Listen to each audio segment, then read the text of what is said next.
야, 내가 우리 집안에 시집와서 내 아들 덕 보고 살면 감지덕지하며 납작 엎드려 살아야지.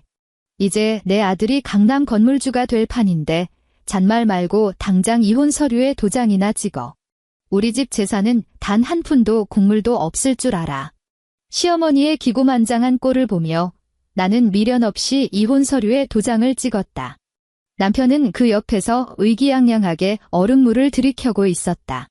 그들은 꿈에도 모를 것이다. 그가 떠벌리는 소위 천재적인 투자 수익이란 게 내 명의로 된 재단에서 매달 쥐어주는 푼돈, 아니 용돈에 불과하다는 사실을. 도장을 찍고 돌아서는 순간 나는 프라이빗 뱅크에 전화를 걸었다. 정말 기대된다. 오후 3시, 현금 일시불로 분양 홍보관 소장의 길을 죽여놓겠다던 저 시어머니가 단말기에서 울리는 잔액이 부족합니다라는 안내 음성을 들었을 때 과연 어떤 표정을 지을지. 구독 버튼을 눌러주세요. 자, 그럼 오늘의 이야기를 함께 들어보실까요? 플라스틱 결제 서류 처리 내 뒤통수를 강타하며 둔탁한 소리를 냈다. 퍽. 펄펄 끓는 기름방울이 프라이팬 밖으로 튀어 내 손등에 내려앉았다. 순식간에 벌건 자국이 부풀어 올랐지만 나는 뒤집개를 쥔 손을 멈추지 않고 계란물이 듬뿍 묻은 동태전을 뒤집었다. 오늘은 추석 차례 전날이었다. 집안 법도라며 나는 거실 구석 교자상 앞에 쪼그려 앉아 수십 킬로그램이나 되는 제사용 전을 혼자 다 부쳐야만 했다. 지글지글 전 부치는 소리가 거실을 채웠다. 야, 너 대체 내 말 듣고 있는 거야? 마는 거야? 시어머니 조정숙 여사가 거실의 널찍한 천연 가죽 소파에 앉아 방금 내게 던졌던 서류철을 둥글게 말아 유리 거실장을 탁탁 2번 내리쳤다. 온 집안에 빈티 나는 기름 냄새가 진동을 하잖아. 당장 가서 창문 다 열어. 너 지금 우리 도진이가 어떤 위치인지 몰라? 여의도 증권가에서 우리 아들을 이 대표님 하면서 얼마나 떠받드는데? 나는 지글거리며 끓어오르는 프라이팬의 기름을 묵묵히 응시했다. 매캐한 기름, 연기 탓에 눈이 뻑뻑해졌다. 아유, 정말 기가 막혀서 시어머니는 내 등짝을 쏘아보며 혀를 쯧쯧 찼다. 역겨워하는 듯한 목소리가 휑한 거실에 울려 퍼졌다. 내 아들은 지금 투자 천재야, 천재. 손가락 하나만 까딱해도 수십억이 우습게 굴러 들어온다고. 근데 널 좀 봐라. 넌 뒤를 이을 핏줄 하나 못 낳아서 대를 끊어먹은 주제에 허구한 날 몸에 그런 싸구려 기름 냄새나 묻히고 있고. 내가 지금의 우리 도진이한테 가당키나 한 짝이냐? 나는 노릇하게 구워진 동태전을 젓가락으로 집어 옆에 있는 채반에 가지런히 쌓아 올렸다. 채반에는 이미 전이 작은 산처럼 수북하게 쌓여 있었지만 내 손이 닿는 스탠드야 안에는 아직도 붙여야 할 거리가 절반이나 남아 있었다. 어른이 말을 하면 대답을 해야 할 거 아니야. 시어머니가 벌떡 일어나 내 뒤로 다가왔다. 그리고는 나를 짐벌레 보듯 내려다보며 쏘아붙였다. 너는 내 아들 피나 빨아먹는 거머리 같은 년이야? 우리 도진이가 워낙 마음이 약해서 망정이지. 너같이 복장 터지는 년은 진작에 맨몸으로 쫓겨났어야 했어. 그때 현관에서 도어록 비밀번호 누르는 소리가 들려왔다. 삐비빅, 띠리릭 하며 문이 열렸다. 남편 이도진이 들어왔다. 몸에 딱 떨어지는 최고급 맞춤 정장을 짝 빼입고 손에는 값비싼 명품 서류 가방을 든 채였다. 그의 미간에는 억지로 꾸며낸 듯한 피로감과 오만함이 동시에 묻어 있었다. 아이고, 우리 아들 왔어. 시어머니 얼굴에 득실거리던 표독스러움이 눈 녹듯 사라지고 그 자리에 아부라도 하듯 환한 미소가 번졌다. 어머니는 젠걸음으로 달려가 도진의 서류 가방을 넙죽 받아들며 온갖 호들갑을 떨었다. 도진은 넥타이를 거칠게 느슨하게 풀더니 정장 재킷을 소파 위에 아무렇게나 툭 던졌다. 그러고는 구석에 쪼그려 앉아있는 나를 힐끗 보더니 대뜸 미간을 찌푸리며 코앞에서 손부채질을 해댔다. 아, 무슨 기름 냄새가 이렇게 진동을 해. 환풍기 안 틀었어. 그의 말투에는 짜증이 한가득 묻어 있었다. 나는 자리에서 일어나 앞치마에 쓱쓱 손을 닦았다. 제일 센 강풍으로 틀어놨어요. 됐어. 그는 마치 엄청난 아량이라도 베푸는 윗사람처럼 손을 휘휘 저었다. 오늘 회사에서 하루 종일 회의하느라 진이 다 빠졌는데 집에 와서까지 이런 역겨운 냄새 맡고 싶지 않아. 어머니, 오늘 그 인수합병 건 최종 성사됐습니다. 정말이니? 시어머니는 깜짝 놀라며 두 손으로 입을 틀어막았다. 그녀의 두 눈동자에는 탐욕스러운 번들거림이 가득했다. 그래, 얼마나 벌었어? 도지는 거실 장식장으로 다가가 최고급 양주를 꺼내 크리스탈 잔에 따랐다. 얼음과 섞인 양주를 찰랑찰랑 흔들며 그는 입꼬리를 씩 올렸다. 별로 안 됩니다. 장부상으로 찍힌 순이익이 대충 수백억 원 정도랄까요? 이사회 늙은이들은 제 투자 로직을 전혀 이해하지 못하거든요. 결국 제가 나서야만 해결이 되죠. 시어머니는 신이 나서 손뼉을 짝짝 쳤다. 역시 내 아들이야. 내가 넌 날 때부터 천재인 줄 알았다니까. 그래, 그 큰돈은 언제 통장에 꽂히는 거니? 내일이면 제 개인 계좌로 순차적으로 입금될 겁니다. 도지는 양주를 한 모금 음미하더니 몸을 돌려 나를 쳐다봤다. 동정이라도 베푸는 듯한 오만한 눈빛이었다. 지훈아, 내가 밖에서 뼈 빠지게 돈 벌어오면 넌 내조는 못할망정 집안꼴이라도 제대로 해놔야 할 거 아니야. 제발 그 궁상맞은 티 좀 벗어. 남들이 보면 비웃어. 나는 아나무인으로 으스대는 그의 주둥이를 가만히 쳐다보았다. 내 마음속에는 일말의 동요도 일지 않았다. 그가 입에 침이 마르도록 자랑하는 인수합병 건은 그가 다니는 회사에서 최근 주도한 대형 프로젝트였다. 하지만 그는 꿈에도 모르고 있었다. 그 회사의 최대 숨은 주주가 바로 나라는 사실을. 그가 투자 로직도 모른다며 무시했던 늙은이들은 모두 내 수족처럼 움직이는 전문 경영인들이었다. 게다가 그가 매달 집에 가져와 유세 떠는 그 잘난 거액의 배당금 역시 그의 그 알량하고도 우스꽝스러운 자존심을 지켜주기 위해 내가 프라이빗 뱅커를 시켜 은밀하게 조작한 돈이었다. 내 개인 계좌에서 그의 통장으로 흘려보내는 푼돈에 불과했다. 그는 내 돈을 물쓰듯 쓰면서 내 앞에서는 세기의 투자 천재인 양연극을 하고 있는 것이다. 저녁 식사 시간. 나는 마지막 밑반찬 접시들을 식탁 위에 올렸다. 도지는 상석에 앉았고 시어머니는 그의 오른편에 자리를 잡았다. 두 사람이 먼저 수저를 든 후에야 나도 밥그릇을 당길 수 있었다. 시어머니가 반찬을 한 입 씹어 삼키더니 돌연 탁 소리가 나게 숟가락을 내려놓았다. 그러고는 손에 닿는 유리잔을 집어들어 얼음물을 벌컥벌컥 들이켰다. 달그락. 유리잔 안에서 얼음 부딪히는 소리가 날카롭게 울렸다. 도진아, 내가 오늘 강남에 다녀왔잖니. 시어머니는 아들을 빤히 쳐다보았다. 그녀의 눈동자에는 광기마저 서려 있었다.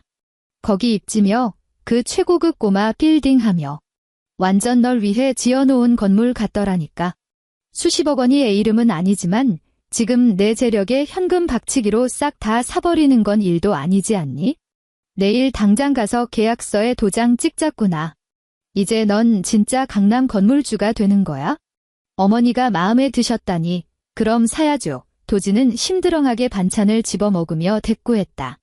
시어머니가 싸늘하게 코웃음을 치더니 시퍼런 눈대중을 내 쪽으로 획 돌렸다. 하지만 건물을 사기 전에 아주 깔끔하게 정리해야 할 쓰레기가 하나 있지. 나는 고개를 들어 그녀의 매서운 시선을 정면으로 마주 보았다. 지금 우리가 사는 이 아파트부터 내 통장에 꽂힌 현금까지.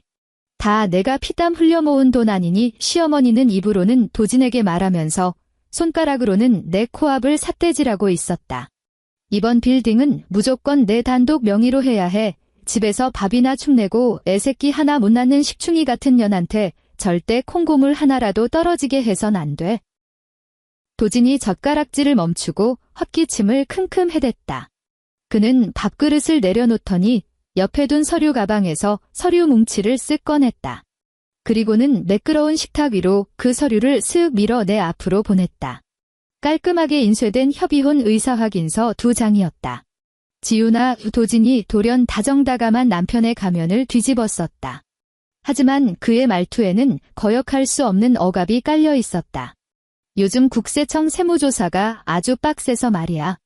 내 명의로 돈이 너무 크게 융통되니까 타깃이 되기 딱 좋거든. 우리 집안의 체면을 위해서라도 또 이번 세무조사 소나기를 피하기 위해서라도 우리 일단 위장 이혼을 좀 해야겠어. 나는 서류 상단에 굵은 고딕체로 박힌 글자들을 물끄러미 내려다보며 아무 말도 하지 않았다. 시어머니가 옆에서 맞장구를 쳤다. 다 우리 재산 지키자고 하는 짓 아니니? 여기 똑똑히 적혀 있잖아. 국세청 놈들 눈을 속이려면 내가 재산 분할 청구권을 전부 포기한다는 각서에 서명해야 해. 위자료고 뭐고 한 푼도 없이 맨몸으로 나가는 거 알아들어? 그래야 조사관 놈들을 완벽하게 속일 수 있단 말이다. 도지는 손을 뻗어 내 손등을 덮고는 엄지손가락으로 내 살갗을 살살 문질렀다. 그의 눈빛은 금방이라도 눈물을 뚝뚝 흘릴 것처럼 애절하고 진실해 보였다. 지훈아, 몇 달만 고생 좀 해줘. 다 우리 잘 살자고 하는 거잖아. 이 소나기만 피하고 나서 강남 빌딩 매입 끝나면 바로 혼인 신고 다시 할게. 내가 맹세코 그때 내가 맨날 노래 부르던 그 샤넬백 당장 사줄게. 응. 내 눈앞에서 북치고 장구치며 뻔뻔한 연극을 하는 이 모자를 보고 있자니 구역질이 날 지경이었다. 한 명은 달래고 한 명은 윽박 지르고 그들의 더러운 탐욕은 이미 온몸에 땀구멍을 뚫고 뿜어져 나와 악취를 풍기고 있었다. 나는 그가 쥐고 있던 손을 획 빼냈다. 분노도 원망도 심지어 단 한 올의 망설임조차 없었다. 나는 자리에서 일어나 거실 수납장으로 걸어갔다. 서랍을 열고 내 인감도장을 꺼내 들었다. 인주를 들고 식탁으로 돌아왔을 때 도진과 시어머니의 시선은 내 손에 들린 도장에 끈적하게 달라붙어 있었다. 나는 인감도장의 뚜껑을 열고 붉은 인주에 꾹 눌러 묻혔다. 그러고는 서류 맨 마지막 서명란을 겨냥해 일말의 주저함도 없이 도장을 쾅 찍어 내렸다. 새하얀 종이 위에 찍힌 붉은색 인주 자국이 섬뜩할 정도로 선명했다. 똑같은 서류 2장, 아주 깔끔하게 끝이 났다. 좋아요. 위자료 한 푼 없이 맨몸으로 나갈게요. 나는 도장을 앞치마 주머니에 챙겨 넣으며 그들을 향해 지극히 평온한 목소리로 말했다. 이 선택 절대 후회하지 않길 바랄게요. 도진의 눈가가 미세하게 파르르 떨렸다. 속으로 쾌재를 부르는 걸 억누르느라 나오는 무의식적인 반응이었다. 반면 시어머니는 표정 관리조차 할 생각이 없었다. 그녀는 이혼 서류 2장을 낚아채듯 집어들고는 도장이 제대로 찍혔는지 매의 눈으로 확인했다. 완벽하다는 걸 확인한 순간 그녀는 마치 수백억짜리 금괴라도 끌어안 듯 서류를 가슴팍에 소중히 품었다. 오냐, 주제 파악 하나는 빠르네. 시어머니가 차갑게 코웃음을 쳤다. 도장까지 찍은 마당에 위장 이혼 연기라도 완벽하게 해야지. 너 오늘 밤 당장 이 집에서 나가. 짐도 지금 당장 싸서 썩어져. 나는 뒤도 돌아보지 않고 안방으로 들어갔다. 원래 내 짐은 그리 많지 않았다. 중간 크기의 캐리어 하나를 채우니 끝이었다. 캐리어를 끌고 현관으로 나갔을 때 시어머니는 이미 도어록 앞에 팔짱을 끼고 서 있었다. 그녀는 내가 문을 열고 밖으로 나가는 걸 벌레 보듯 쏘아보더니 쾅 소리가 나게 대문을 매정하게 닫아버렸다. 이내 문 안쪽에서 도어록 버튼을 누르는 날카로운 소리가 들려왔다. 비비비빅, 비비비빅. 비밀번호를 바꾸고 있는 것이다. 복도에 가만히 선 채 나는 저 철문이 가식과 역겨운 기름 냄새로 찌든 그 집구석과 나를 완벽하게 단절시키는 소리를 감상했다. 들이마시는 공기마저 상쾌하게 느껴졌다. 엘리베이터 버튼을 누르고 지하 주차장으로 내려갔다. VIP 전용 주차 구역에는 검은색 마이바흐 세단이 미끄러지듯 대기하고 있었다. 내 모습을 발견한 수행기사가 즉시 깍듯한 태도로 뒷좌석 문을 열어젖혔다. 쾌적한 온도와 정적이 흐르는 차 안 나는 푹신한 최고급 가죽 시트에 몸을 기대고 스마트폰을 꺼냈다. 그리고 내 프라이빗 자산관리인 오 비서에게 전화를 걸었다. 이사님, 찾으셨습니까? 오 비서의 목소리는 언제나처럼 낮고 침착했다. 이도진 명의로 돌려놓은 페이퍼 컴퍼니 차명 계좌. 자금 흐름 지금 바로 확인해. 나는 차창 밖으로 휙휙 스쳐 지나가는 주차장 콘크리트 기둥을 응시하며 서릿발처럼 차가운 목소리로 명령했다. 그 계좌에 있는 모든 자금, 그리고 내 명의로 그 시어머니랑 아들놈한테 쓰라고 줬던 블랙카드 가족 카드까지 전부 다 동결 처리해. 전액 말씀이십니까, 이사님? 그래. 전부 모기업 본사 계좌로 회수해. 그 새끼들한테 단 1원 한 푼도 남겨두지 마. 알겠습니다. 지금 즉시 실행하겠습니다. 전화를 끊고 나는 지그시 눈을 감으며 길게 숨을 내쉬었다. 길고 지루했던 며느리 속꿉장난도 이제 끝이다. 자, 이제 그 쓰레기들에게 진짜 세상이 어떤 곳인지 매운맛을 보여줄 차례다. 그날 오후 서울 청담동에 위치한 최고급 VIP 분양 라운지. 나는 분양 라운지 2층 보안실에 앉아 갓 우려낸 따뜻한 홍차를 들고 있었다. 내 곁에는 박 소장이 잔뜩 긴장한 얼굴로 무전기를 쥔 채 내 지시만 애타게 기다리고 있었다. 이 일대 강남 꼬마 빌딩과 상업지구 개발 프로젝트 전체가 바로 내 재단 소유의 사업이었다. CCTV 화면 속 촌스러운 관광버스 한 대가 라운지의 으리으리한 통유리 정문 앞에 육중한 소리를 내며 멈춰섰다. 버스 문이 열리고 울긋불긋한 등산복 차림에 호기심과 촌티가 줄줄 흐르는 시댁 친척 30여 명이 우르르 쏟아져 내렸다. 그 무리의 맨 앞장서서 위풍당당하게 걷고 있는 건 다름 아닌 내 시어머니 조정숙 여사였다. 가을 날씨인데도 그녀는 혼자 오버스럽게 두툼한 밍크코트를 걸쳐 입고 목에는 굵직한 진주 목걸이를 주렁주렁 매달고 있었다. 턱을 하늘 높은 줄 모르고 치켜든 채 걷는 꼴이 마치 청담동 명품거리 전체가 자기 안방이라도 되는 듯한 기세였다. 도청 스피커를 통해 그녀의 날카롭고 찢어지는 듯한 목소리가 흘러나왔다. 아이고, 동서들, 삼촌들, 이것 좀 봐봐. 여기가 바로 강남이야. 대한민국 상위 1%들만 논다는 무리라고 시어머니는 뒤로 돌아 친척들을 향해 악을 쓰듯 소리치며 팔을 휘적거렸다. 그리고 뒤에 버티고 선 거대한 분양 홍보관을 삿대질했다. 우리 도진이가 쓸어 담은 돈 좀 보라고. 내가 오늘 여기서 이 삐까뻔쩍한 빌딩을 현금 박치기로 싹 다 사버릴 거니까. 시골 구석에서 농사나 짓는 촌것들, 오늘 강남 사모님 쇼핑하는 거 구경하면서 눈 호강이나 제대로 해. 친척들은 입을 떡 벌리며 감탄사를 연달했다. 여기저기서 엄지를 치켜 세우며 낯간지러운 아부들이 쏟아졌다. 아이고, 형님. 진짜 아들 하나는 기가 막히게 낳았네. 우리 도진이 이제 완전 회장님 다 됐네. 나중에 우리 집 양반 취직 자리라도 하나 꽂아줘야 해. 알았지? 시어머니는 쏟아지는 찬양 속에 기세등등하게 30명이 넘는 무리를 이끌고 라운지의 VIP 룸으로 쳐들어갔다. 나는 화면 속 우스꽝스러운 총극을 지켜보며 차를 한 모금 머금었다. 박 소장. 가서 접대해. 아주 최고급 VIP 예우를 갖춰서 모시도록. 네, 이사님. 박 소장은 이마에 맺힌 식은땀을 손수건으로 훔치며 젠걸음으로 방을 나섰다. 잠시 후 CCTV 화면에 단정한 유니폼 차림의 직원들을 대동한 박 소장이 VIP 룸으로 들어가는 모습이 잡혔다. 직원들은 은쟁반의 최고급 다과와 김이 모락모락 나는 홍차를 받쳐 들고 있었다. 시어머니는 방 한가운데 놓인 가장 화려한 소파에 다리를 쩍 벌리고 앉아 있었다. 그녀는 자기 앞에 놓인 따뜻한 홍차잔을 보더니 대뜸 미간을 팍 구겼다. 야, 너네 서비스가 뭐 이따위야.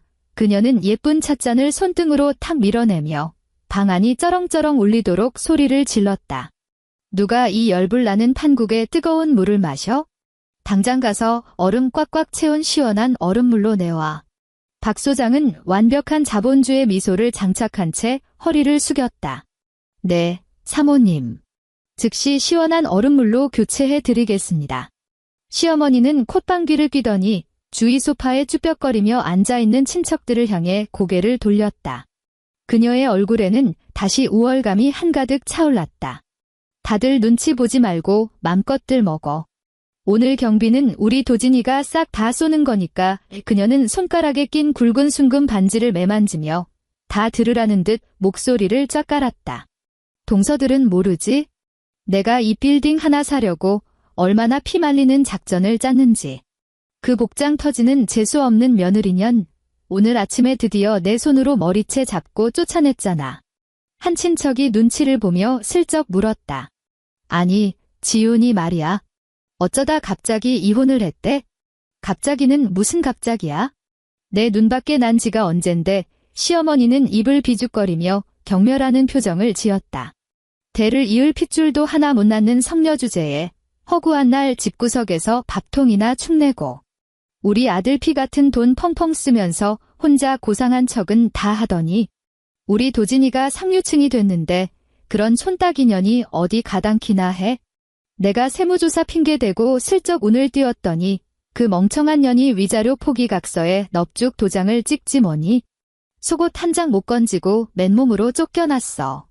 친척들은 헉하고 놀라면서도 이내 시어머니의 기가 막힌 수완을 찬양하기 시작했다. 집안 재산을 지켜낸 잔다르크라도 되는 양 떠받들어댔다. 나는 2층 보안실에서 그 악독한 험담을 조용히 감상했다. 찻잔의 온기가 도자기를 타고 내 손바닥으로 스며들었다. 화가 나기는커녕 알량한 허영심에 취해 구름 위를 걷고 있는 저 노인네의 꼴이 그저 한심하고 불쌍할 따름이었다. 높이 기어 올라갈수록 바닥에 내동댕이 쳐졌을 때 뼈 조각 하나 남지 않고 박살나는 법이니까. 몇 분 뒤 박 소장이 미리 세팅해둔 가계약서를 들고 다시 VIP 룸으로 들어섰다. 사모님, 주문하신 얼음물 대령했습니다. 박 소장은 얼음이 찰랑거리는 유리잔을 그녀 앞에 공손히 내려놓고 두툼한 계약서의 마지막 장을 펼쳤다. 이쪽이 사모님께서 찜하신 꼬마 빌딩 매매 계약서입니다. 워낙 고가이다 보니 현금 일시불 결제를 위해선 먼저 자금 증빙과 함께 가계약금 결제가 진행되어야 합니다. 결제는 어떤 수단으로 하시겠습니까? 시어머니는 오만방자한 표정으로 얼음물을 벌컥벌컥 마시더니 수천만 원짜리 악어가죽 백에서 마치 엑스칼리버라도 뽑아들듯 까만색 신용카드를 첫 꺼냈다. 그건 도진이 자기 재력을 과시하겠다며 쥐어준 블랙카드 가족 카드였다. 하지만 그 카드의 진짜 본주인은 나였다. 내 메인 계좌에 연결된 꼬리표 달린 카드에 불과했다. 그녀는 그 카드를 원목 테이블 위에 팍소리 나게 내리치며 손가락으로 마호가니 테이블을 툭툭 쳤다. 일시불. 비밀번호 그딴 거 없어. 손 떨지 말고 조심해서 긁어. 이 안에 든 돈이면 너희들 이 잘난 분양관 통째로 몇 번은 사고도 남으니까. 박 소장은 정중하게 목례를 하고 두 손으로 그 카드를 집어들었다. 그리고 옆에 놓인 무선 카드 단말기로 다가갔다. 그는 단말기에 카드를 꽂고 억 단위의 결제 금액을 입력한 뒤 승인 버튼을 꾹 눌렀다. VIP 룸 안에 있던 30명의 친척들은 약속이나 한 듯 숨을 죽였다. 마치 성스러운 종교의식이라도 지켜보듯 단말기에 시선을 고정했다. 시어머니는 소파 등받이에 거만하게 기대 팔짱을 낀 채 재력과 권력의 상징인 그 경쾌한 영수증 출력 소리를 기다리며 두 눈을 지그시 감았다. 그러나 단말기에서는 결제 성공을 알리는 경쾌한 멜로디 따위는 울리지 않았다. 삑삑삑 고막을 찌르는 날카로운 경고음이 정막을 찢고 튀어나왔다.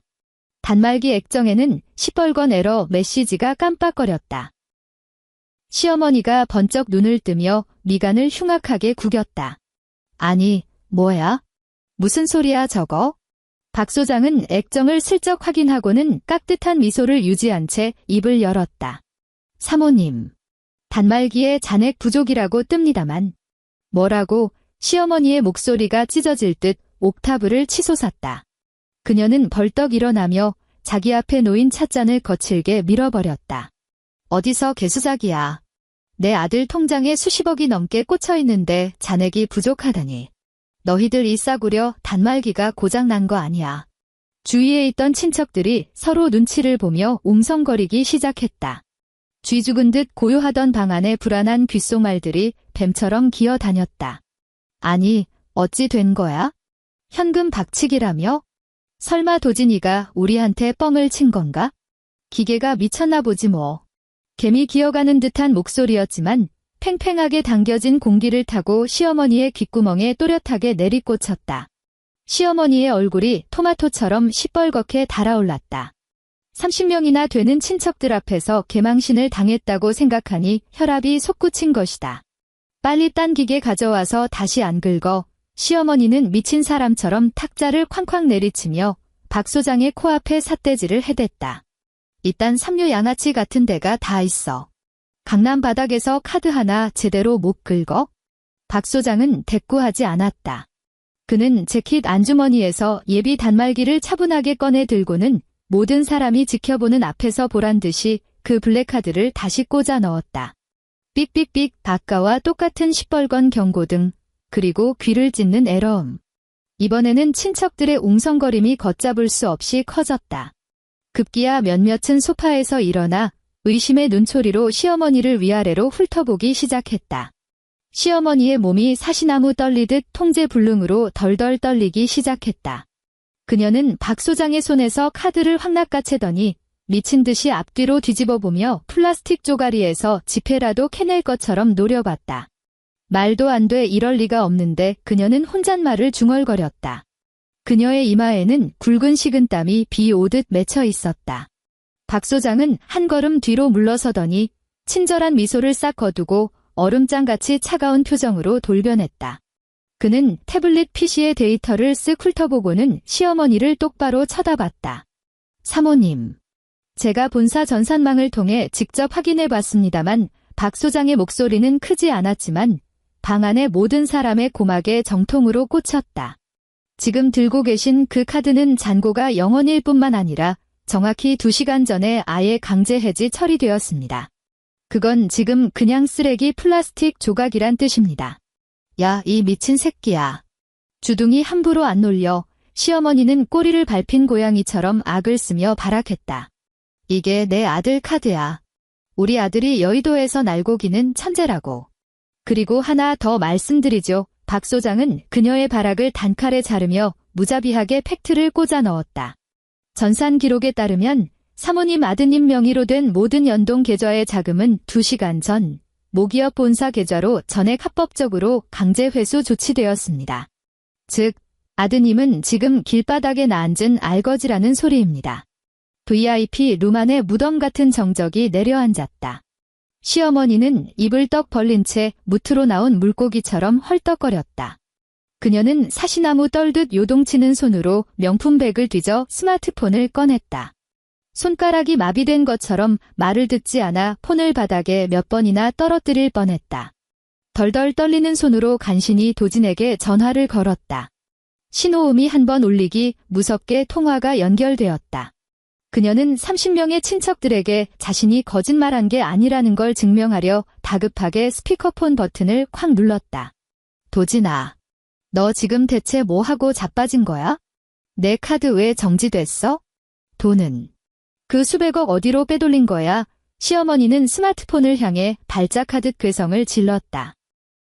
그러나 스피커 너머로 들려오는 아들의 목소리에는 그 잘난 오만함도 기세등등함도 없었다. 거친 숨소리와 함께 등 뒤로 수군거리는 소음만이 어지럽게 뒤엉켜 있었다. 어머니 도진의 목소리는 소름이 끼칠 정도로 쩍쩍 갈라져 있었다. 주체할 수 없는 공포와 벼랑 끝에 몰린 절망감이 그대로 묻어났다. 끝났어요. 우리 이제 다 끝났다고요. 끝나긴 뭐가 끝나. 헛소리 집어치우고 똑바로 말해. 방금 전 회사 보안팀 새끼들이 절 사무실에서 끌어냈어요. 위에서 직위해제랑 특별감사 통보가 내려왔다고요. 도진은 사시나무 떨듯 흐느끼고 있었다. 그 새끼들이 제 명의로 돌려놓은 돈이 원래 제게 아니었대요. 저더러 업무상 횡령의 공금 유용이랍니다. 회사차도 압류당해서 지금 길바닥에 쫓겨났어요. 어머니, 우리 뭔가 단단히 잘못 건드린 거요. 스마트폰이 시어머니의 힘 풀린 소나귀에서 스르르 미끄러졌다. 툭, 최고급 대리석 바닥에 폰이 처박히는 소리가 울렸다. 바닥에 나뒹구는 폰의 스피커에서는 도진의 처절한 오열이 끊어질 듯 계속 흘러나오고 있었다. 시어머니는 넋이 나간 사람처럼 그 자리에 멍하니 서 있었다. 강남 건물주라는 천국에서 횡령범의 어미라는 지옥으로 곤두박질 친 충격이 쇠망치가 되어 그녀의 뒤통수를 후려갈겼다. 30여 명의 친척들이 그녀를 쏘아보는 눈빛은 방금 전의 숭배와 동경에서 짐승만도 못한 쓰레기를 보는 조롱, 경멸, 그리고 고소함으로 완벽하게 바뀌어 있었다. 그 눈빛들은 수십 자루의 칼날이 되어 그녀의 온몸을 푹푹 쑤셔댔다. 숨이 턱턱 막혀왔다. 눈앞에 화려한 샹들리에가 빙글빙글 돌기 시작했다. 그녀는 허공에 손을 휘저으며 뭐라도 지푸라기라도 잡으려 했지만 손에 쥐어지는 건 먼지뿐이었다. 그녀의 목구멍에서 짐승의 단말마 같은 기괴한 소리가 터져 나오더니 눈동자가 뒤집히며 허연 흰자위가 번뜩였다. 시어머니는 뒷목을 뻣뻣하게 부여잡았다. 친척들의 비명소리가 터져 나오는 가운데 오버스러운 밍크코트를 입은 시어머니는 장승처럼 뻣뻣하게 뒤로 고꾸라졌다.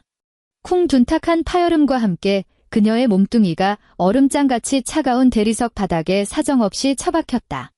그녀는 그 자리에서 거품을 물고 기절해 버렸다. 나는 2층 보안실에서 그 아수라장이 된 화면을 아주 고요하고 평온하게 지켜보았다. 손에 들고 있던 찻잔을 내려놓자 챙그랑 맑고 고운 도자기 소리가 방 안을 채웠다. 복수는 이제 겨우 시작일 뿐이니까. 박 소장이 VIP 룸의 수습을 마치고 빠져나와 발소리를 죽인 채 내 옆으로 다가와 서류 한 장을 내밀었다. 이사님, 분부하신 대로 해당 상가 가계약 파기에 따른 위약금 청구서를 발부해 두었습니다. 위약금은 매매 대금 총액의 10%로 산정했습니다. 나는 그 얄팍한 청구서를 받아들고 꼬리에 꼬리를 물고 이어진 동그라미의 향연을 무심하게 눈으로 훑었다. 수고했어. 그 시골에서 올라온 친척 무리들은 어떻게 됐지? 내가 물었다. 조정숙 여사가 뒷목 잡고 쓰러지자마자 다들 똥파리 떼처럼 뿔뿔이 흩어져 도망가 버렸습니다. 119구급차 하나 불러주는 인간이 없어서 결국 저희 라운지 보안팀장이 대신 신고를 해줬습니다. 방금 구급차가 그 여자를 싣고 병원으로 출발했습니다. 박 소장이 깍듯하게 대답했다. 나는 자리에서 일어나 치마의 구김을 가볍게 털어냈다. 차갑게 식어버린 홍차잔을 테이블 한편으로 밀어놓고 말했다. 차 대기시켜. 병원으로 간다. 서울대병원 응급실은 365일 내내 코를 찌르는 알코올 소독약 냄새와 아비규환의 소음으로 들끓는 곳이다. 나는 응급실 복도 구석에 멈춰섰다. 파란색의 얄은 병원 커튼 하나를 사이에 두고 그 안에서 벌어지는 막장 드라마를 조용히 감상했다. 오비서는 내 반걸음 뒤에 그림자처럼 서서 태블릿 PC를 들고 모든 상황을 기록할 준비를 마친 상태였다. 커튼 안쪽에서 다급하게 달려오는 발소리가 들리더니 곧이어 철제 의자가 바닥에 긁히는 기분 나쁜 마찰음이 튀어나왔다. 어머니, 엄마, 정신 좀 차려보세요. 이도진이었다. 식탁 머리에서 턱을 치켜들고 대한민국 금융계를 쥐락펴락할 듯 굴던 그 콧대 높은 투자 천재의 목소리는 지금은 겁에 질려 덜덜 떨리는 짐승의 삑사리에 불과했다.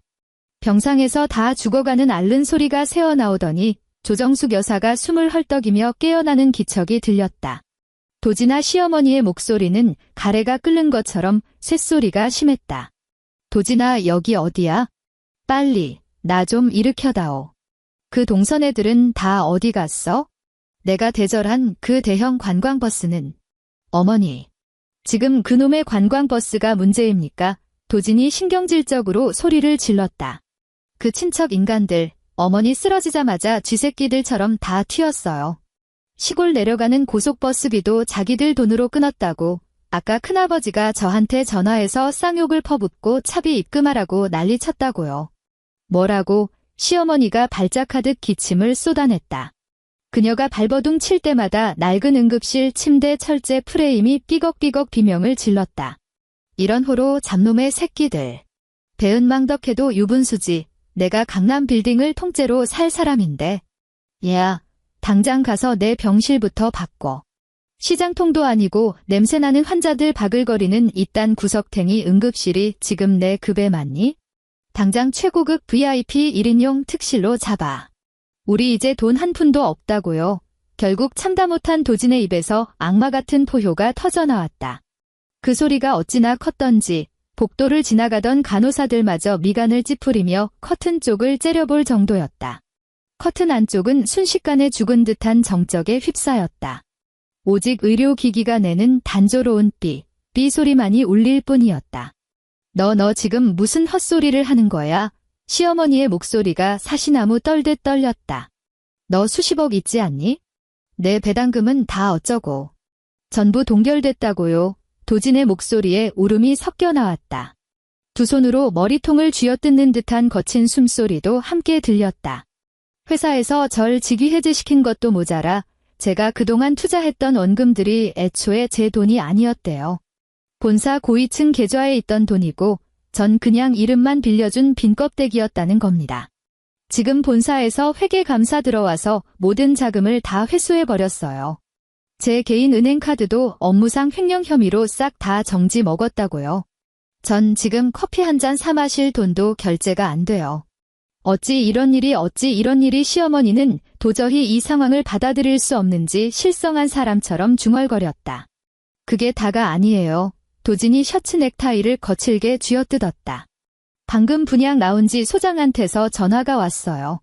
어머니가 오늘 그 많은 친척들 앞에서 기세등등하게 허세 부린다고 기어이 그 상가 매매 가계약서에 도장을 찍으셨잖아요. 지금 자금 증빙 실패해서 계약 위반으로 터졌다고요. 그게 수십억짜리 상가인데 위약금만 수억 원이에요. 내일 오후까지 위약금 못 내면 바로 법원에 강제 집행 신청해서 우리 명의로 된 재산 싹 다 압류하겠답니다. 병상에서 쿵 하는 둔탁한 소리가 났다. 시어머니의 뒤통수가 침대 매트리스에 무겁게 처박히는 소리 같았다.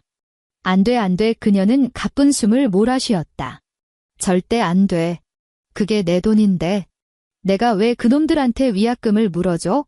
도진아, 내가 빨리 방도를 좀 찾아봐. 너 평소에 아는 회장님들 많잖니? 가서 돈 좀 빌려와봐. 제가 어딜 가서 빌려요. 도진이 절망적으로 소리쳤다. 아까 평소에 같이 술 마시던 대표들한테 싹 다 전화 돌렸는데 제가 회사에서 직위 해제당하고 조사받는다는 소리 듣자마자 전부 제 번호를 차단해 버렸다고요.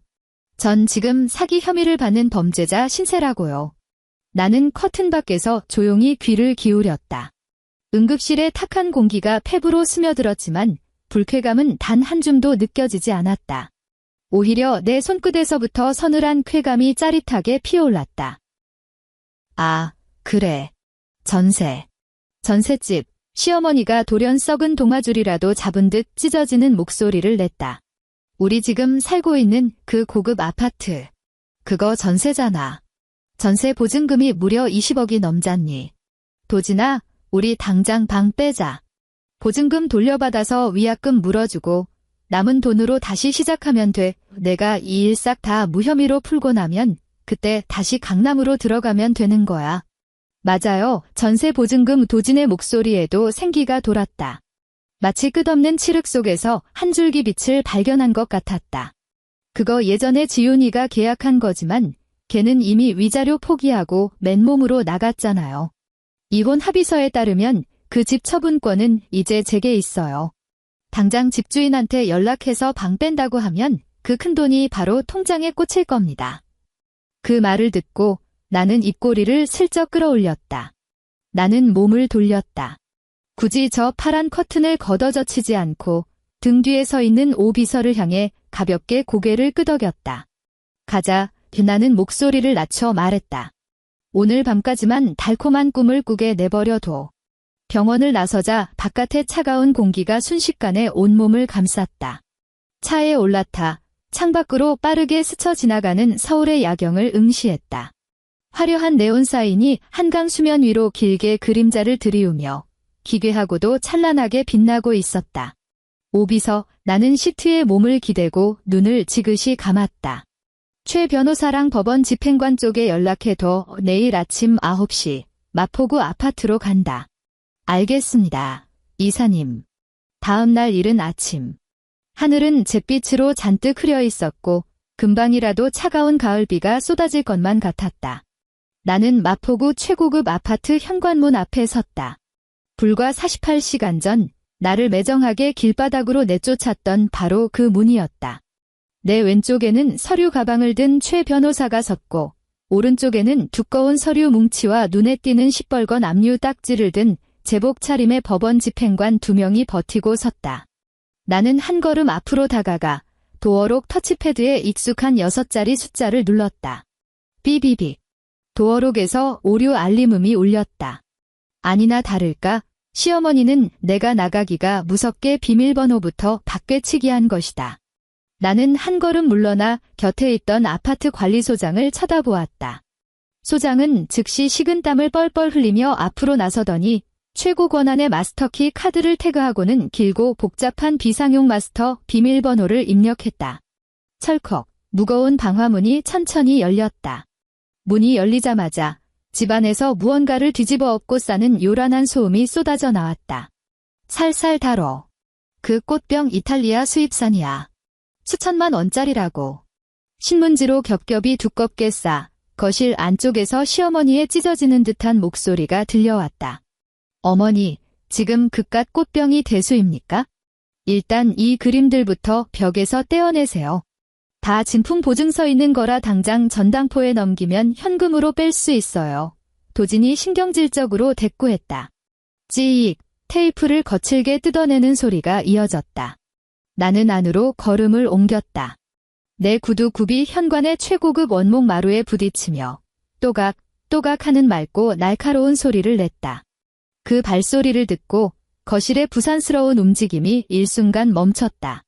도진은 벽에서 반쯤 떼어낸 명화 액자를 들고 있었고 시어머니는 바닥에 엎드린 채 거대한 이민 가방에 에르메스와 샤넬 백들을 마구잡이로 쑤셔 넣고 있었다.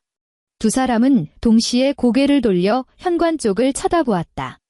나와 내 뒤에 버티고 선 정장 차림의 서늘한 얼굴들을 확인한 순간 두 사람의 얼굴은 핏기가 싹 가시며 백지장처럼 하얘졌다. 너 내가 여기 왜 와? 시어머니가 꼬리를 밟힌 짐승처럼 바닥에서 벌떡 튀어오르더니 내 코앞에 삿대질을 해댔다. 이 재수 없는 년. 너 위자료 한 푼 없이 맨몸으로 쫓겨났잖아. 누가 맘대로 기어 들어오래. 왜 길바닥에 나 앉으니까 살 길이 막막해서 다시 걷어달라고 빌러왔니? 꿈도 꾸지 마. 국물도 없을 줄 알아. 도진아, 당장 전연 끌어내. 하지만 도진은 꼼짝도 하지 않았다. 그의 시선은 나를 넘어 최 변호사와 법원 집행관들의 제복에 꽂혀 있었다. 그의 목을 대가 뻑뻑하게 위아래로 꿀꺽 움직였다. 지우나 그는 들고 있던 그림을 내려놓으며 억지로 억지 웃음을 쥐어짜냈다. 하지만 우는 것보다 더 흉측한 표정이었다. 이 사람들을 데리고 오다니 이게 다 무슨 짓이야? 우리 지금 짐 싸서 이사갈 준비 중인데. 나는 시어머니의 발악을 철저히 무시했고 도진의 물음에도 대답하지 않았다. 그저 수많은 밤낮으로 나를 가둬두었던 이 끔찍한 공간을 천천히 둘러보았다. 거실 한가운데 놓여있던 교자상은 사라지고 그 자리엔 종이 상자들이 산더미처럼 쌓여 있었다. 내 뒤통수를 후려갈겼던 그 플라스틱 서류철은 지금 소파 및 구석진 틈새에 처량하게 처박혀 있었다. 나는 그 비싼 천연 가죽 소파 앞으로 다가가 손을 뻗어 소파 등받이를 부드럽게 쓰다듬었다. 이 소파, 이탈리아 장인이 한 땀 한 땀 만든 수제 가구라 서울까지 배송받는데 반년이나 걸렸죠. 내가 나지막이 입을 열었다. 난장판이 된 거실 속에서 내 목소리는 유독 또렷하게 울렸다. 이거 사던 날 어머니가 그러셨잖아요. 이 정도 급은 돼야 우리 귀한 아들 엉덩이 붙일 자격이 된다고요. 시어머니는 흠칫 놀라더니 이내 경계하는 눈빛으로 나를 노려보았다. 너 지금 무슨 수작이야? 내가 경고하는데 이혼 합의서에 집안의 모든 재산은 전부 우리 도진이 소유라고 똑똑히 적혀 있어. 실오라기 하나라도 가져갈 생각 마. 나는 손을 거두고 몸을 돌려 최 변호사를 쳐다보았다. 최 변호사가 내 뜻을 알아차리고 앞으로 나서더니 서류 가방에서 법원의 붉은 직인이 쾅 찍힌 문서를 꺼내 감정 없는 얼굴로 펼쳐들었다. 이도진 씨, 그리고 조정숙 씨, 최 변호사의 목소리에는 직업 특유의 냉혹함이 서려 있었다. 저는 한지윤 씨의 법률 대리인입니다. 오늘 저희가 방문한 이유는 법원 집행관들과 동행하여 본 자택 내에 있는 모든 고가 동산에 대해 법적 압류 조치를 집행하기 위함입니다. 압류라니 시어머니가 악을 썼다. 무슨 얼어 죽을 압류야. 이거 내 아들 집이야. 너희들이 무슨 권리로 압류를 해. 어머니, 일단 진정 좀 하세요. 도진의 다리는 이미 후들후들 떨리고 있었다. 그는 비틀거리며 최 변호사 앞으로 돌진하더니 그 서류를 뚫어지게 쳐다보았다. 압류 사유가 뭡니까? 저 지금 집주인한테 연락해서 전세 빼려고 하던 참이었어요. 20억 보증금 곧바로 돌려받아서 위약금 문제 다 해결할 거라고요. 당신들한테 이럴 권리 없습니다. 지금 말씀하신 그 전세 보증금 말입니다만 최 변호사가 콧대 위에 안경을 쓱 밀어 올렸다. 안경알 너머로 빙장 같은 서늘한 빛이 스쳤다. 아주 유감스러운 소식을 전해드려야겠군요. 이 아파트의 집주인, 즉 이 부동산의 실소유주는 바로 한지윤 씨 명의로 된 자산관리 회사입니다. 다시 말해, 당신들은 그동안 한지윤 씨 소유의 집에서 새들어 살고 있었던 겁니다. 그 순간 공기마저 꽁꽁 얼어붙은 듯 했다. 도진의 입이 반쯤 벌어졌다. 튀어나올 듯 커진 눈으로 도저히 믿을 수 없다는 듯 내 얼굴을 빤히 쳐다보았다. 너 내가 집주인이라고? 더 정확히 말하자면 내 채권자직 나는 그를 보며 마치 오늘 날씨를 얘기하듯 지극히 평온한 어조로 말했다. 본사 회계 감사 결과에 따르면 넌 재직 기간 동안 공금 횡령, 법인카드 부정 사용, 그리고 심각한 불법 투자 조작으로 회사에 막대한 손실을 입혔어. 내 직계 가족으로서 원래라면 나도 그 연대 책임을 져야 맞겠지? 나는 잠시 말을 멈추고 잿빛으로 썩어 들어가는 그의 낯짝을 느긋하게 감상한 뒤 말을 이었다. 하지만 천만다행으로 바로 어젯밤에 우리가 그 깔끔한 위자료 포기 이혼 합의서에 도장을 찍었잖아. 합의서에는 혼인 기간 중 발생한 모든 채무와 재산 분할을 내가 전적으로 떠안겠다고 아주 명확하게 명시되어 있지. 그러니까 그 수십억 원에 달하는 회사 돈 빵꾸는 이제 온전히 너 혼자서 갚아나가야 한다는 뜻이야. 그리고 방금 말씀하신 20억 원의 전세 보증금 말입니다만 최 변호사가 적절한 타이밍에 대화를 넘겨받았다. 현재 귀하의 막대한 채무 상황을 고려하여 회사에 입힌 손실을 메우는데 이미 전액 상계 처리되었습니다. 즉, 귀하는 지금 보증금을 단 한 푼도 돌려받으실 수 없습니다. 도진의 몸이 벼락이라도 맞은 듯 휙 휘청거리더니 뼈골이 다 빠져나간 사람처럼 바닥에 널브러진 명화들 옆에 푹 주저앉았다. 진흙 덩어리처럼 허물어져 버렸다. 안 돼, 그럴 리가 없어. 그는 두 손으로 머리를 감싸쥐고 손가락으로 두피를 쥐어뜯으며 의미 없는 헛소리를 웅얼거렸다. 그건 내 돈인데, 내 투자금인데 다 가짜라고. 어떻게 이런 일이? 이 강도 같은 놈들. 사기꾼 새끼들. 시어머니가 마침내 상황을 파악하고는 발작하듯 최 변호사에게 달려들어 서류를 빼앗으려 손을 뻗었다. 난 안 믿어. 집주인은 무슨 놈의 집주인. 회사 돈 횡령.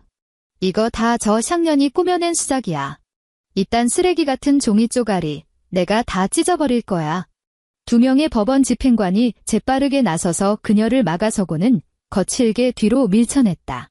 시어머니는 비틀거리다 산더미처럼 쌓인 에르메스 가방 위로 엉덩방아를 찌으며 나뒹굴었다.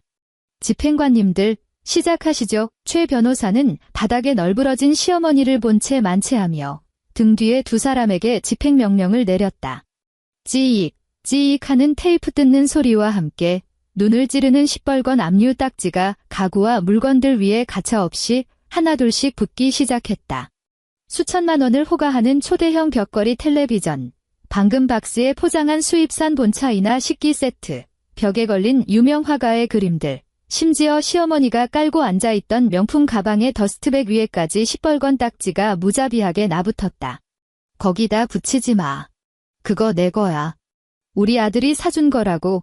시어머니는 바닥을 벌벌 기어가 텔레비전에 붙은 딱지를 떼어내려 발악했다.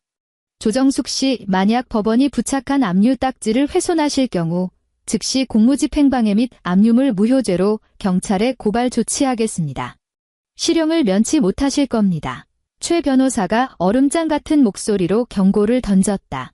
시어머니의 손이 공중에 멈칫했다. 딱지에서 불과 1cm도 떨어지지 않은 거리였다.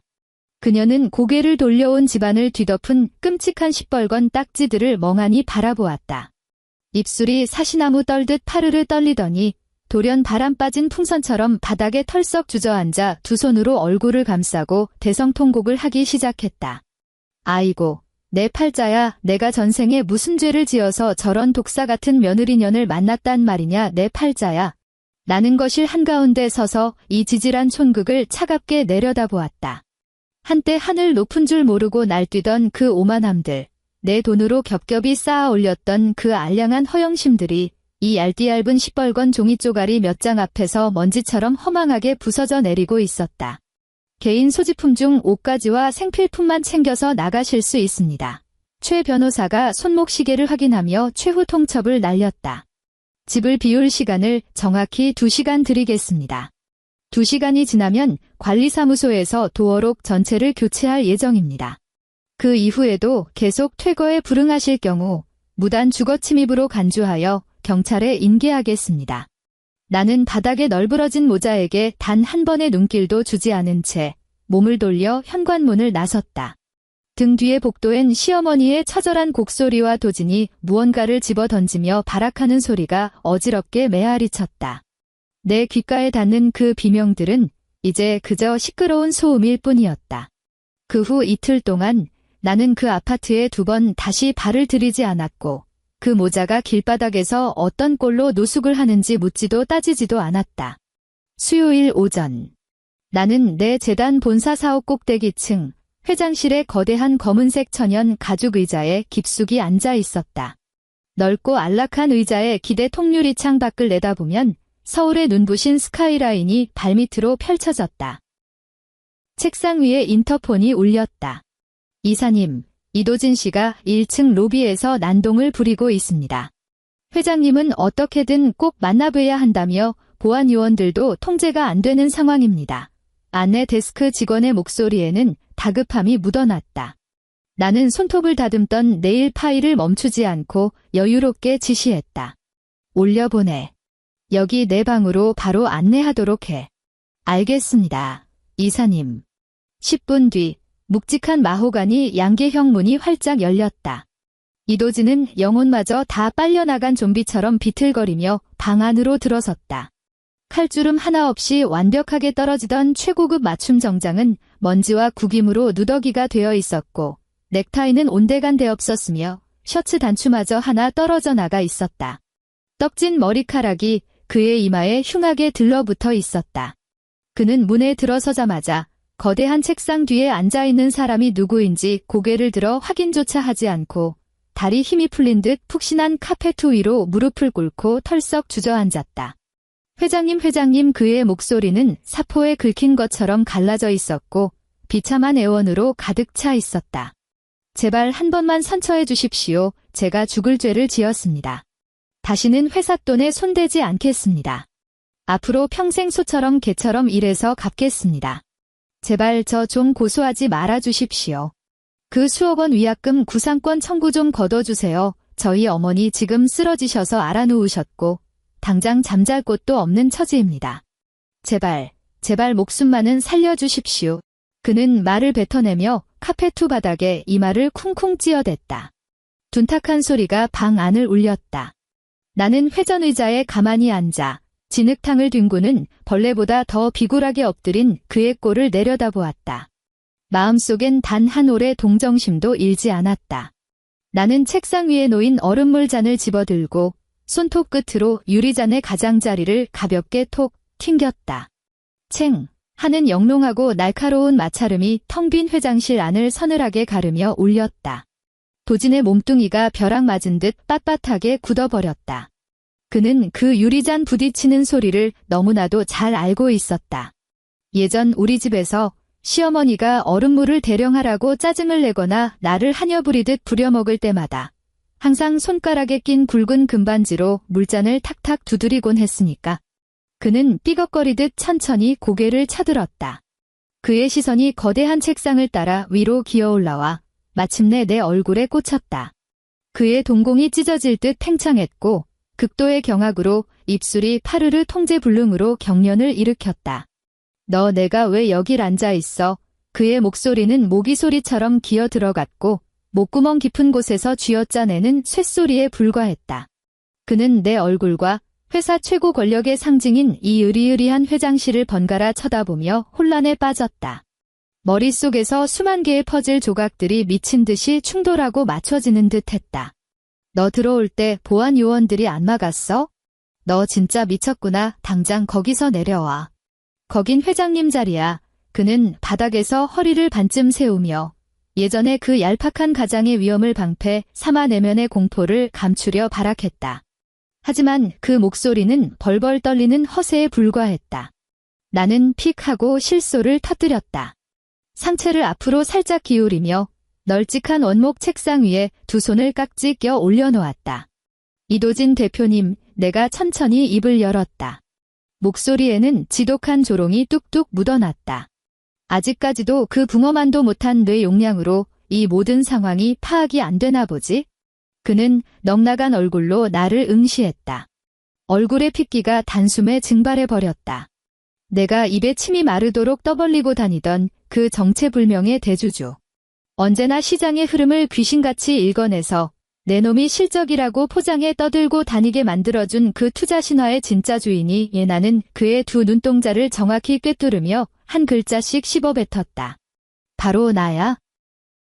말도 안 돼, 그럴 리 없어. 그는 미친 사람처럼 고개를 저으며 덜덜 떨리는 손을 허공에 휘저었다. 마치 끔찍한 악몽을 쫓아내려는 듯 발버둥 쳤다. 넌 그냥 집구석에서 밥이나 하던 여자잖아. 허구한 날 몸에서 싼티 나는 기름 냄새나 풍기던 여자가 어떻게 내가 왜 아니겠어. 나는 그의 주둥이를 차갑게 막아버렸다. 너 진짜 내 그 재무제표 하나 똑바로 못 읽는 빡대가리 지능으로 여의도 증권가에서 수십억을 굴릴 수 있었다고 착각한 거야? 내가 여태 물 쓰듯 쓰던 그 돈들, 밖에서 룸살롱 통째로 빌려서 대표들한테 호기롭게 술값 긁던 돈, 내 어미가 강남에 빌딩 사겠다고 설레발치던 그 돈 전부 다. 나는 자리에서 일어나 거대한 책상을 돌아 그에게 다가갔다.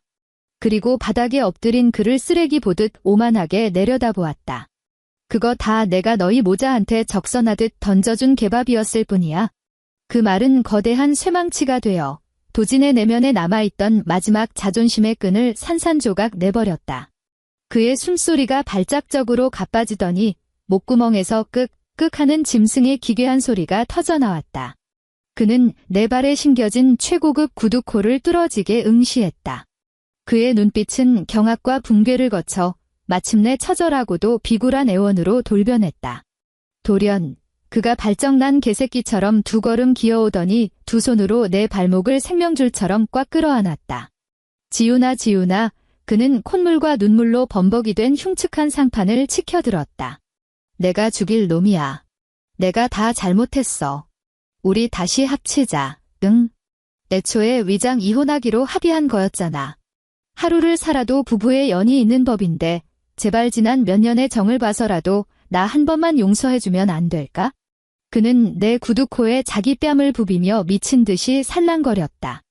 내가 나 한 번만 눈 감아준다면 하라는 거 다 할게. 우리 엄마 당장 시골 깡촌으로 쫓아내고 두 번 다시 내 눈앞에 얼씬도 못하게 할게. 내가 집안일 다 하고 내가 매일 앞치마 메고 밥하고 설거지 다 할게. 제발 지훈아, 내 돈 좀 돌려줘. 내 대표 자리 좀 다시 돌려줘. 나는 한때 집구석에서 제왕이라도 된 양 군림하던 남자가 지금 시궁창에 역겨운 슬라임처럼 내 발밑에 들러붙어 있는 꼴을 내려다보았다. 한때는 나도 바보같이 믿었다. 내가 끝없이 인내하고 양보하면 내가 피땀 흘려번 돈으로 저 인간의 그 알량한 자존심을 채워주다 보면 언젠가는 평온한 가정을 꾸릴 수 있을 거라고. 명절날 쪼그려 앉아 동태전 냄새를 묵묵히 견디면 언젠가 저 인간들이 나를 사람으로 존중해 줄 거라고. 하지만 내 착각이었다. 기생충은 절대 숙주에게 감사할 줄 모르는 법이다. 그저 숙주의 피를 마지막 한 방울까지 쪽쪽 빨아먹고 껍데기만 남으면 살이 질기다며 침을 뱉고 버리는 족속들일 뿐이다.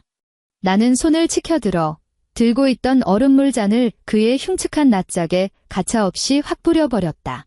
날카로운 얼음 조각들이 차가운 물줄기와 함께 도진의 얼굴을 사정없이 강타했고 떼국물이 흐르는 셔츠기 속으로 파고들었다.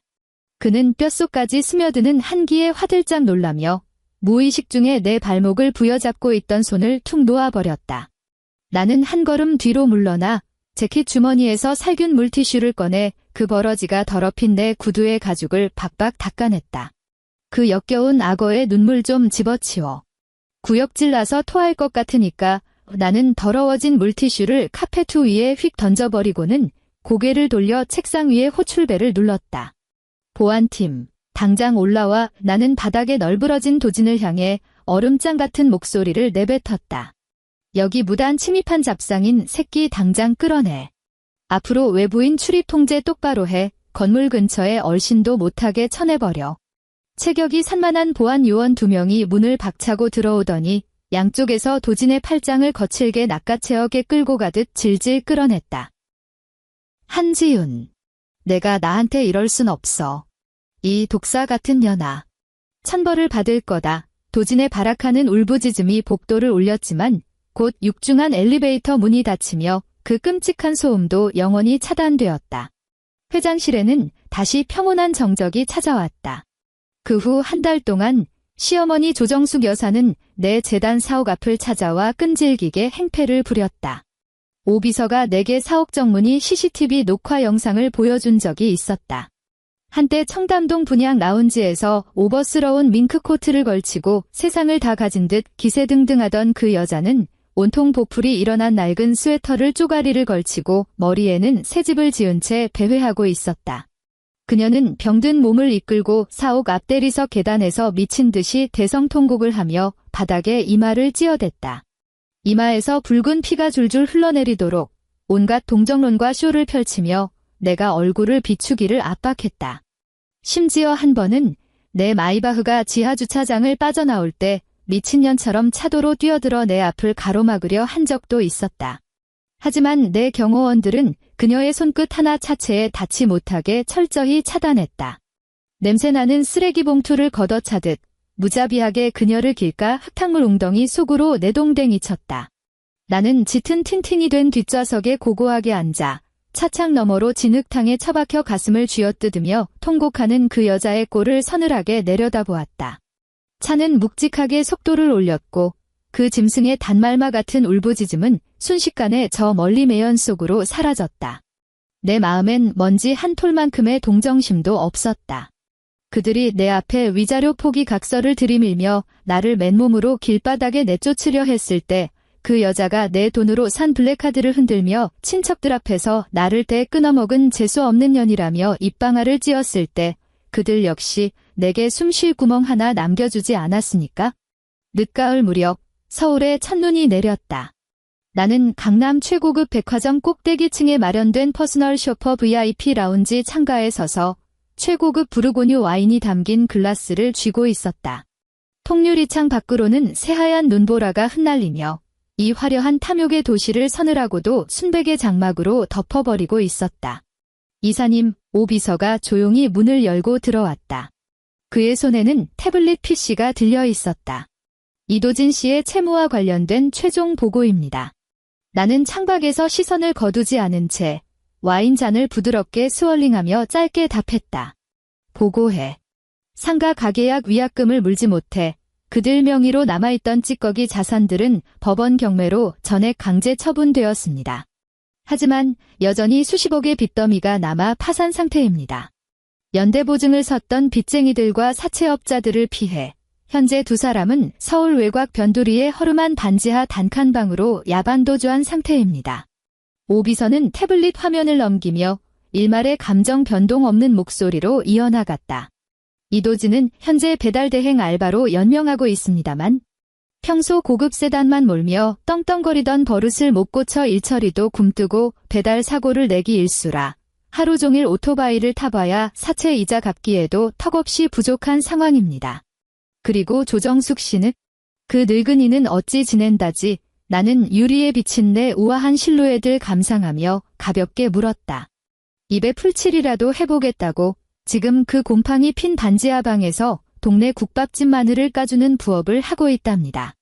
사채업자들이 수시로 문짝을 부수고 협박을 해대는 통에 대문 밖으론 한 발짝도 못 나가고 캄캄하고 축축한 방구석에만 쥐새끼처럼 처박혀 지낸답니다. 화병에 영양실조까지 겹쳐 지금은 몸이 완전히 망가져서 제 힘으로 화장실조차 가지 못하는 처지라고 합니다. 나는 와인을 한 모금 음미했다. 풍부한 보디감을 가진 붉은 액체가 목구멍을 타고 흐르며 얼어붙은 내장을 짜릿하고 따뜻하게 위로해 주었다. 알았어. 앞으로 그 쓰레기들에 대한 보고는 내 책상에 올리지 마. 알겠습니다. 이사님, 오 비서는 깍듯이 허리를 굽혀 인사한 뒤 방을 나섰고 묵직한 문이 소리 없이 닫혔다. 거대한 통유리창 앞에는 오직 나 혼자만이 남겨졌다. 나는 시선을 아래로 향했다. 눈보라 치는 도로 위, 자동차들은 느릿느릿 기어가는 장수풍뎅이 같았고 두꺼운 코트깃을 세우고 종종 걸음을 치는 사람들은 하루하루 생존을 위해 발버둥 치는 개미떼 같았다. 뼛속까지 시린 유리의 냉기가 예전 동태전을 부치다 펄펄 끓는 기름에 데었던 내 손등에 닿았다.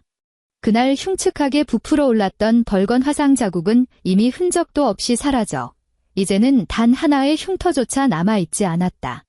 이 이야기 속에서 나는 한때 목소리를 빼앗긴 채 지독한 기름 냄새와 표독스러운 폭언으로 꽉 찬 그 답답한 성냥갑 같은 집구석에 갇혀 있었다.